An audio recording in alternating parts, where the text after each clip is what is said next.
The radio crackled with static, then a voice, steady, professional, but edged with something darker. Tower, this is November 7-2 Bravo. I need priority landing. My wife, she's not breathing right. Air traffic controller David Chen froze, his hand hovering over the frequency switch. 23 years in the tower, and he'd heard plenty of emergencies, engine failures, hydraulic leaks, pilots running on fumes. But this? The tremor buried beneath that pilot's control? That was different. That was a man watching someone he loved slip away at 35,000 feet, where no ambulance could reach them, where every second was stolen by altitude and distance. David's eyes snapped to the radar screen. November 7-2. Bravo was still 40 minutes out, maybe more. 40 minutes his wife didn't have. Protocol was clear. Crystal clear. David had 17 other aircraft in his sector, commercial jets carrying hundreds of passengers, cargo flights on tight schedules, training planes with student pilots still learning to land.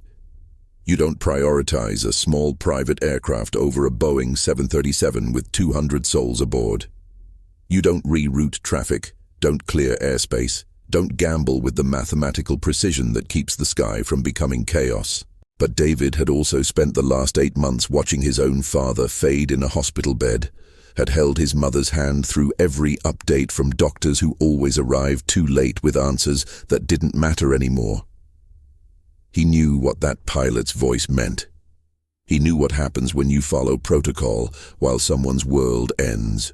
November 7-2, Bravo, stand by. David's finger hovered over the emergency button, the one that would cascade his decision through every tower, every airline, every regulatory body that could end his career before sunrise.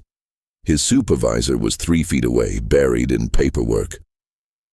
The FAA's incident report forms were stacked on the shelf behind him, waiting. One decision, 40 minutes, and a woman dying in a cockpit while her husband begged the sky for mercy. David took one breath. Then he pressed the button. David's voice cut through the static with a calm that belied the storm in his chest. November 7-2. Bravo, I'm clearing you direct. Descend immediately to flight level 200. You're my priority. His fingers were already moving across the console, rerouting aircraft like chess pieces, creating a corridor through controlled airspace that shouldn't exist. American 447, holding for approach, got pushed into a holding pattern.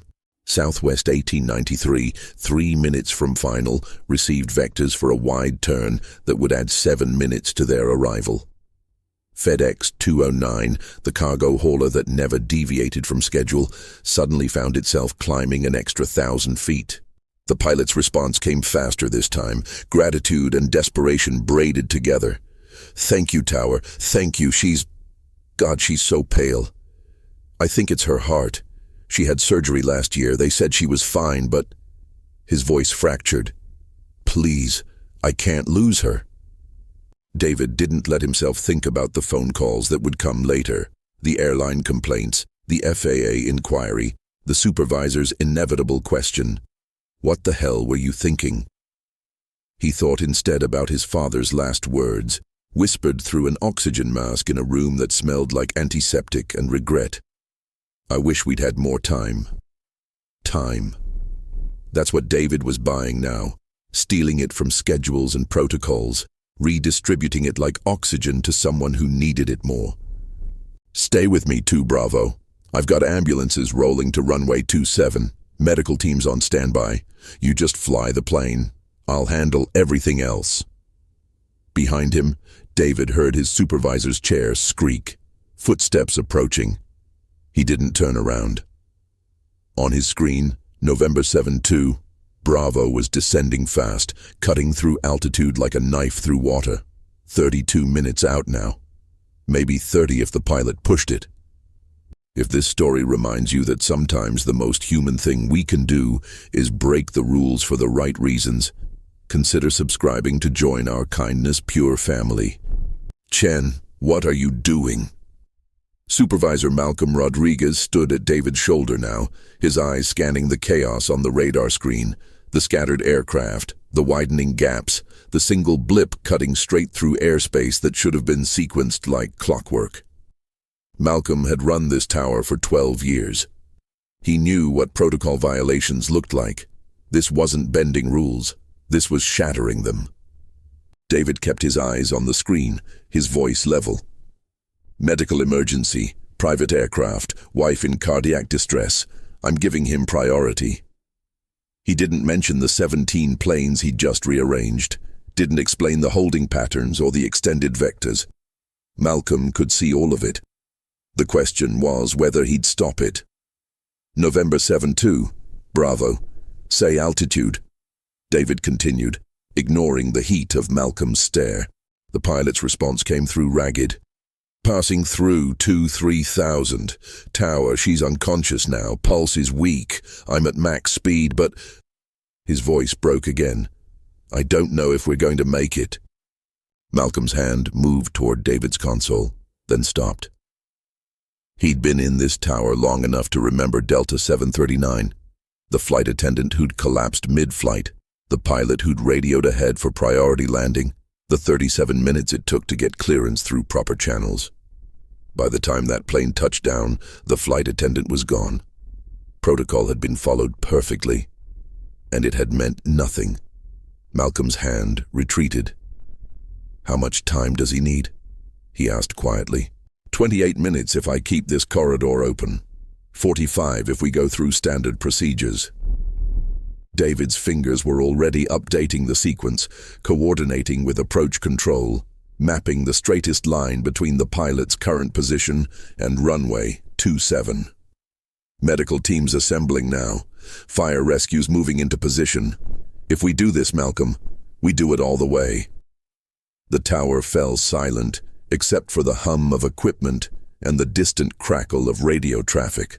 Malcolm stared at the screen for 3 seconds that felt like 3 hours. Then he grabbed a headset. This is Supervisor Rodriguez. I'm authorizing emergency protocols for November 7-2 Bravo. All aircraft comply with tower instructions immediately. David exhaled a breath he didn't know he'd been holding. They were committed now, both of them. 2 Bravo, you're cleared direct. We've got you all the way home. The pilot's name was Robert Hastings. David learned this from the flight plan data scrolling across his secondary screen. Private pilot's license, 700 hours logged, aircraft registered to a small aviation club in Pennsylvania. But the numbers didn't tell David what he really needed to know. Could Robert keep it together long enough to land? Flying a plane through clear skies was one thing. Flying it while your wife died in the seat beside you? That required something beyond training. 2 Bravo, I need you to focus on your instruments. Talk to me about your airspeed, your descent rate. Keep your mind on the flying. Robert's voice came back steadier, the professional pilot taking over from the terrified husband, at least for the moment. Airspeed 185 knots, descending 500 feet per minute. I've got the runway programmed into GPS. A pause, then quieter. I can feel her pulse. It's still there. Barely. David closed his eyes briefly. His father's pulse had felt like that too at the end. A butterfly wing beating against skin, growing fainter with each minute. He'd sat beside the hospital bed, holding that fragile wrist, willing the rhythm to strengthen. It hadn't. You're doing everything right, Robert, David said, using his name for the first time, making this personal, making it real. 17 minutes now. We've got an entire medical team waiting, cardiologist, paramedics, equipment, everything she needs. You just keep that plane steady. On the radar, American 4047 was completing its holding pattern. The pilots undoubtedly frustrated, possibly filing complaints already. Southwest 1893 had extended their approach so wide they drifted into the next sector. David would answer for all of it later.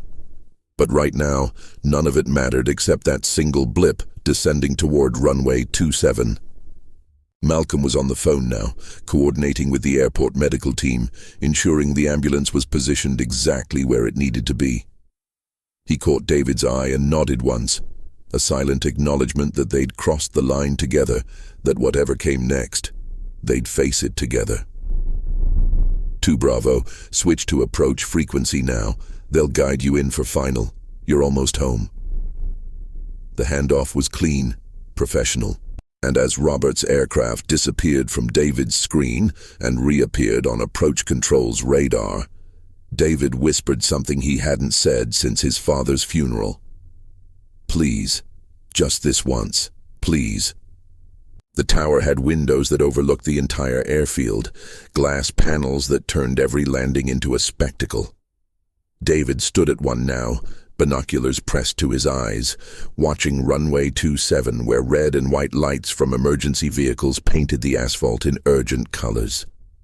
The ambulance sat precisely at the intersection of the taxiway, engine running, rear doors open like a mouth waiting to swallow suffering and transform it into survival.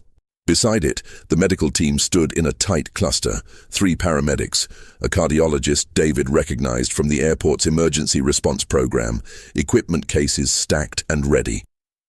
Everything was positioned perfectly. Now they just needed Robert to bring his wife home. November 7-2, Bravo, runway 27, cleared to land. The approach controller's voice filtered through the speakers, calm and procedural, giving no hint of the emergency unfolding. But David could see it now, the small aircraft emerging from the evening sky, descending faster than normal, the pilot pushing every margin he safely could. Robert's voice crackled one more time. "Cleared to land, 27. Tower. I don't know how to thank you."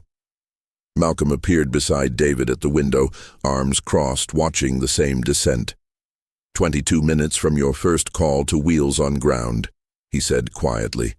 "That's got to be some kind of record." The Cessna's wheels kissed the runway with barely a bounce, a perfect landing executed by a man whose world was ending, muscle memory and training overriding terror. The plane rolled down the centerline, slowing, turning onto the taxiway exactly where the ambulance waited. Before it had fully stopped, the door was opening, Robert half climbing, half falling out, waving frantically toward the cabin. The medical team moved like a choreographed unit, rushing forward with a stretcher, disappearing into the small aircraft. Seconds stretched into minutes. David's hands were clenched so tight his knuckles had gone white. Then motion, the paramedics emerging with the stretcher, a woman's pale form strapped down, oxygen mask already covering her face, IV line being established as they moved. Robert stumbled alongside them, one hand gripping the stretcher rail, the other pressed against his mouth. The ambulance swallowed them all, doors slamming shut, sirens erupting into the twilight.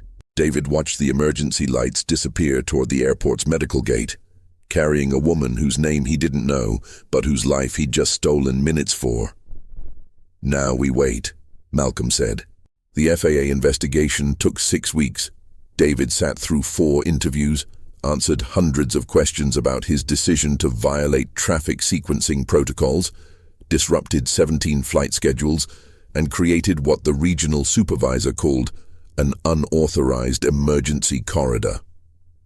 The report documented everything, every rerouted aircraft, every delayed arrival, every regulation he'd bent or broken. Malcolm faced the same scrutiny, his authorization put under a microscope that revealed every crack in protocol. They both expected termination letters. They got written reprimands instead, filed away in personnel folders that would follow them forever. But there was another letter too. One that arrived 3 months later, handwritten on blue paper that smelled faintly of lavender. "Dear Mr. Chen, my name is Sarah Hastings. I'm told I died for 4 minutes in my husband's plane, and that you gave him just enough time to get me to people who could restart my heart. The doctors say another 10 minutes and I wouldn't be writing this. I don't know how to thank someone for my life, but I'm trying. My daughter is 8 years old. Because of you, I'll see her grow up. Because of you, I'll grow old with Robert. Because of you, I get more time." David kept that letter in his desk drawer, right next to his father's watch. Two reminders that time is the only currency that really matters, and sometimes the most human thing you can do is spend it on a stranger. Protocol keeps the sky safe, but kindness keeps us human. And on one October evening, in a tower overlooking runway 27, kindness wore a headset and broke every rule that mattered less than a single life.